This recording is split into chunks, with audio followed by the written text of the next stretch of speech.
ലോകത്തിലെ മൂന്നാമത്തെ വലിയ സൈനിക ശക്തിയാണ് ഭാരതം. അങ്ങനെ പറയുന്നത് വെറുതെ അല്ല. നമ്മളൊക്കെ കുറച്ച് ദിവസമായി കേൾക്കുന്ന ഒരു പേരുണ്ട്, ആകാശ് തീർ. എന്താണത്? എങ്ങനെയാണ് ആകാശ് തീറിന് പാകിസ്ഥാനിൽ നിന്നോ ചൈനയിൽ നിന്നോ തൊടുത്തുവിടുന്ന ഒരു മിസൈലിനെ പറ്റി മനസ്സിലാകുന്നത്? എങ്ങനെയാണ് ആകാശ് തീർ ഇന്ത്യക്ക് നേരെ ഒരേ സമയം വരുന്ന 100 ഡ്രോണുകളെയും 5 മിസൈലുകളെയും തടയുന്നത്? രാജ്യാന്തര റഡാർ, ആകാശത്ത് പറക്കുന്ന അവാക്സ് തുടങ്ങി രാജ്യത്തിൻ്റെ അതിർത്തി, രാജ്യത്തിൻ്റെ ആകാശം, ഇങ്ങനെ എല്ലായിടങ്ങളും അരിച്ചു പറക്കുന്ന വലിയൊരു റഡാർ ശൃംഖല ഇന്ത്യക്കുണ്ട്. ഇതെല്ലാം ആർട്ടിഫിഷ്യൽ ഇൻ്റലിജൻസ്, ത്രെറ്റ് അനലൈസർ, ഇതൊക്കെ അടങ്ങുന്ന പൂർണ്ണമായും കമ്പ്യൂട്ടർ കണക്റ്റഡ് ആയ ഒരു ലെയറുണ്ട്. അതിൻ്റെ മുന്നിൽ കിട്ടുന്ന ആകാശം ഏതാണ്ട് ഇന്ത്യ മുഴുവൻ കവർ ചെയ്യാവുന്ന രീതിയിലാവും.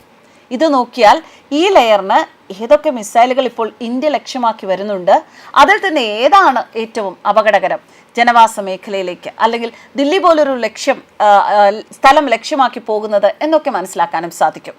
ഈ ലെയറുമായി കമാൻഡ് ആൻഡ് കൺട്രോൾ സെന്റർ ഘടിപ്പിച്ചിരിക്കുന്നു. അതായത് വരുന്ന മിസൈലിന്റെ ഇൻഫർമേഷൻ മുഴുവൻ, ആകാശത്തിന്റെ മാപ്പ് തുടങ്ങിയ സർവ്വ വിവരങ്ങളും കമാൻഡ് ആൻഡ് കൺട്രോൾ സെന്ററിലെ മോണിറ്ററിൽ തെളിയും.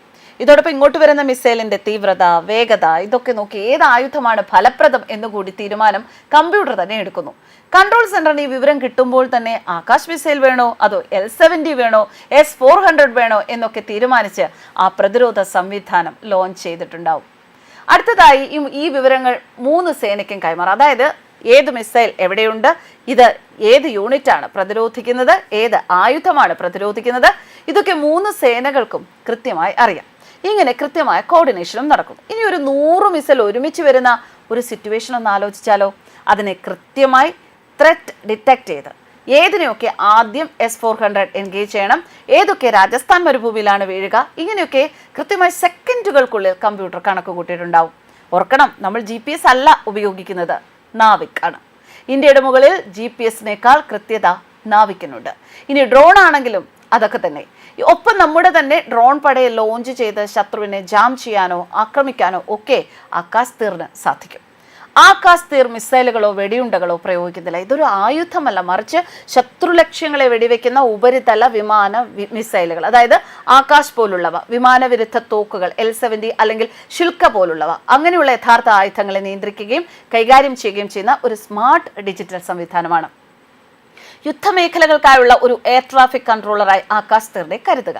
റഡാറുകളുടെയും സെൻസറുകളുടെയും ഒരു ശൃംഖല ഉപയോഗിച്ച് ഇത് ആകാശം നിരീക്ഷിക്കുകയും ഓരോ വസ്തുവും സൗഹൃദപരമോ ശത്രുതാപരമോ ആണ് എന്ന് കാണിക്കുന്ന ഒരു തത്സമയം മാപ്പ് സൃഷ്ടിക്കുകയും ചെയ്യുന്നു. അത് ഇന്ത്യൻ സൈന്യത്തിനും വ്യോമസേനയ്ക്കും കൃത്യമായ ഭീഷണി എവിടെ നിന്നാണ് വരുന്നത് എന്നും അത് തടയാൻ ഏത് ആയുധമാണ് വെടിവെക്കേണ്ടത് എന്നും പറയുന്നു.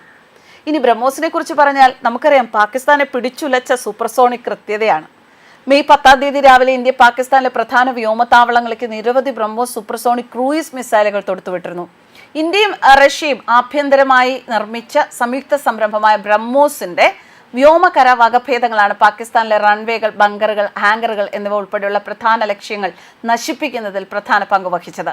300 മുതൽ 600 കിലോമീറ്റർ വരെ ദൂരപരിധിയും മാക് 3 വരെ വേഗതയുമുള്ള ബ്രഹ്മോസ് മിസൈലുകൾ 2,300,000 കിലോഗ്രാം ഭാരമുള്ള വാർഹെഡുകൾ വഹിക്കുന്നു. കൃത്യമായ കൃത്യതയോടെ ഘടനകളെ നശിപ്പിക്കാൻ ഇവയ്ക്ക് സാധിക്കും. 3 മീറ്റർ വൃത്താകൃതിയിലുള്ള പിശക് സാധ്യത ഔദ്യോഗികമായി പട്ടികപ്പെടുത്തിയിട്ടുണ്ട് എങ്കിലും ഓപ്പറേഷനിൽ മിസൈൽ 1 മീറ്റർ കൃത്യതയ്ക്ക് അടുത്ത് പ്രകടനം കാഴ്ചവെച്ചു. കനത്ത സുരക്ഷയുള്ള നൂർഖാൻ സൗകര്യം ഉൾപ്പെടെയുള്ള പ്രധാന വ്യോമത്താവളങ്ങളിൽ പാകിസ്ഥാൻ സൈന്യത്തിന് നേരിട്ട് ആക്രമണം നേരിടേണ്ടി വന്നു. ബ്രഹ്മോസിനെ പ്രത്യേകിച്ച് ആകർഷകമാക്കുന്നത് അതിന്റെ വൈവിധ്യമാണ്. കരയിൽ നിന്ന് പ്രവർത്തിപ്പിക്കാവുന്ന സ്വയംഭരണ മൊബൈൽ ലോഞ്ചറുകൾ, കപ്പലുകൾ, അന്തർവാഹിനികൾ, സുഖോയ് 30, MKI പോലുള്ള എയർ പ്ലാറ്റ്ഫോമുകൾ എന്നിവയിൽ നിന്ന് പോലും ഈ മാരകമായ മിസൈൽ വിക്ഷേപിക്കാൻ സാധിക്കും. മാത്രമല്ല, വ്യോമ പ്രതിരോധ സംവിധാനങ്ങൾക്കെതിരെ ഉയർന്ന അതിജീവന ശേഷിയുള്ള 1-ലധികം വെക്ടറുകളിൽ നിന്ന് ഇതിന് ആക്രമണം നടത്താൻ കഴിയും.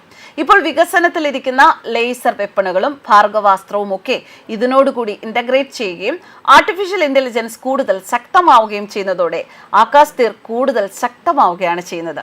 DRDO മുതൽ ISRO വരെ പല സർക്കാർ സംവിധാനങ്ങളും ഇതിൽ പങ്കുവഹിച്ചിട്ടുണ്ട്. ലോകത്തിലെ 3ാമത്തെ വലിയ സൈനിക ശക്തിയാണ് നമ്മൾ എന്ന് പറയുന്നത് വെറുതെ അല്ല എന്ന് മനസ്സിലായില്ലേ? News desk കർമാനസ്.